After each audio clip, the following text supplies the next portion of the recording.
Hello viewers, வணக்கம் and welcome back to my channel. Maya Seenu சீரியலுடைய இன்றைக்கி எபிசோடுக்கான ரிவ்யூ என்ன அப்படின்றத பார்க்கலாம். அதுக்கு முன்னாடி இது வரைக்கும் நம்ம சேனலை நீங்கள் சப்ஸ்கிரைப் பண்ணலான்னா பண்ணிக்கிறங்க.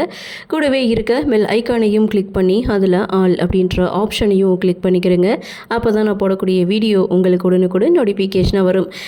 எபிசோடை பொறுத்த வரைக்கும் மறைஞ்சிருக்கிற கார்த்தியை வெளியில் கொண்டு வரணும் அப்படின்றதுக்காக மாயா ஒரு பிளானை போடுறாங்க. ஹோட்டலில் பாம் இருக்குது அப்படின்னு சொன்னதும் பாம் ஸ்குவாட் இங்கே ஹோட்டலில் செக் பண்ணுறாங்க. ஒட்டுமொத்த பேரும் ஹோட்டலை விட்டு வெளியில் வந்துட்டாங்க.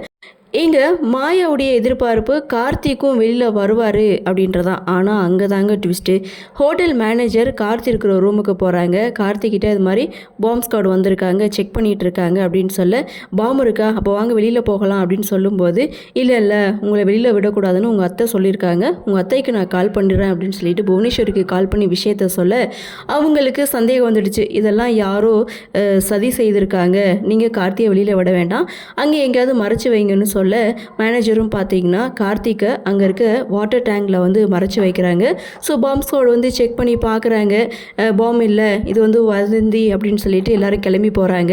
உடனே மேனேஜர் பார்த்தீங்கன்னா புவனேஸ்வருக்கு கால் பண்ணி, ஸோ அதெல்லாம் பாம்பெலாம் இல்லையா மேடம் அப்படின்னு சொல்ல, நான் ஏற்கனவே சொன்னேன்ல இதெல்லாம் யாரோ இந்த பொருளை கிளப்பி விட்ருக்காங்க அப்படின்னு சொல்ல, சரி ஹோட்டலுக்கு யாராவது புது கஸ்டமர் புதுசாக யாராவது வந்தாங்களா அப்படின்னு சொல்லி கேட்கும்போது, மாயா அப்படின்ற ஒரு பொண்ணு தான் வேலைக்கு சேர்ந்துருக்கு அப்படின்னு சொன்னதுமே புவனேஸ்வரிக்கு சந்தேகம் வந்துடுச்சு.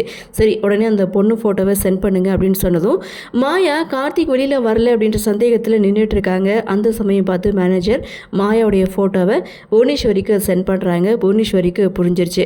அப்போது புவனேஸ்வரி பிளானாக போடுறாங்க, இந்த மாயாவை ஹோட்டலை விட்டு விரட்டணும் அப்படின்ற மாதிரி அவங்க ஒரு திட்டத்தை போடுறாங்க. இன்னொரு பக்கம் அப்படின்னு பார்க்கும்போது மாயா காலையில் போன ஆள் இன்னும் வீட்டுக்கு வரலேன்னு சொல்லி ஜானகி மாயாவை எதிர்பார்த்துட்டு இருக்காங்க. அப்போது மாயாவுடைய என்ட்ரி, எங்கே போனேன் அப்படின்னு சொல்லி கேட்கும்போது, இது மாதிரி நான் ஹோட்டலில் வேலைக்கு சேர்ந்துருக்கேன் அப்படின்னு சொன்னதும் ஜானகி செம்ம ஷாக்கிங் ஆகுறாங்க. இதனால ஏதாவது பிரச்சனை வந்துட போகுது அப்படின்னு சொல்ல, இல்லை கார்த்தி அங்கே தான் மறைஞ்சிருக்கான், அவனை வெளியில் கொண்டு வரணும் அப்படின்னா நம்ம ஏதாவது செய்து தான் ஆகணும் அப்படின்னு சொல்லும்போது, ஸோ அந்த இடத்துல ஜானகி சொல்கிறாங்க, இந்த விஷயத்தை சீனுக்கிட்ட சொல்லலாம் அப்படின்னு சொல்லும்போது, அதெல்லாம் வேணான்னு மாயா சொல்கிறாங்க. இப்படி தான் ஒவ்வொரு தடவையும் நீ தடுத்துட்டு இருக்க, அடுத்த முறை அவன் ஏதாவது ஒரு பிரச்சனை பண்ணுனானா ஒன்று இந்த உண்மையை நீ சொல்லணும், இல்லைனா நானே சொல்லிடுவேன்னு மாயா ஜானகி இவங்க ரெண்டு பேருடைய கன்வர்சேஷனை முடிக்கிறாங்க. அப்படியே சீனை கட் பண்ணால் தனாவுடைய கோச் இங்கே வீட்டுக்கு வராங்க. அவங்க வந்த விஷயம் அப்படின்னு பார்க்கும்போது டிஸ்ட்ரிக்ட் லெவலில் தனா போட்டியிட செலக்ட் பண்ணியிருக்காங்க. ஸோ இந்த விஷயத்த வீட்டில் சொன்னதும் ஒட்டுமொத்த பேரும் ரொம்ப சந்தோஷப்படுறாங்க. இந்த பக்கம் சீனு மாயாவுக்கு 40 லட்சம் ரூபா பணம் கொடுக்கணும். அதில் முதல் தவணையாக 1 லட்சம் ரூபாயாக மாயா கிட்ட கொடுக்குறாங்க. மாயாவும் அதை வாங்கிக்கிறாங்க.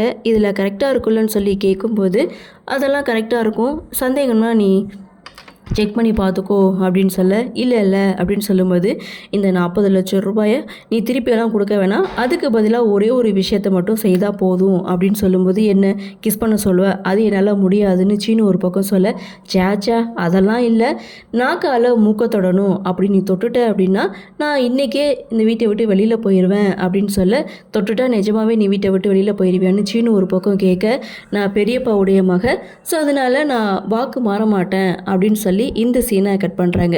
அப்படியே சீனை கட் பண்ணால் தனா கதிர் இவங்க ரெண்டு பேருடைய கன்வர்சேஷன். சாரு கண்ணு தெரியாத மாதிரி நடிக்கிறா அப்படின்ற விஷயத்த தனா கதிர்கிட்ட சொல்கிறாங்க. மாயாவுடைய வாழ்க்கையை கெடுக்கிறதுக்காக தான் சாரு இந்த வீட்டுக்குள்ளே வந்திருக்கா, பத்மா அத்தையும் அந்த பார்வதி சித்தியும் பேசிகிட்டு இருக்கதை நான் கேட்டேன் அப்படின்னு சொன்னதும், இதுக்கு ஒரு முக்கிய முடிவெடுக்கிறேன் அப்படின்ற மாதிரி கதிர் ஒரு பக்கம் பிளான் போடுறாரு. ஆளுக்கு ஒரு பிளானை போடுறாங்க. அடுத்து என்ன நடக்கும் அப்படின்ற ஒரு எதிர்பார்ப்போட எபிசோடையும் முடிச்சிருக்காங்க. சரி, அப்படி என்னதான் நடக்குது அப்படின்றத நாமளும் பொறுத்திருந்து பார்க்கலாம்.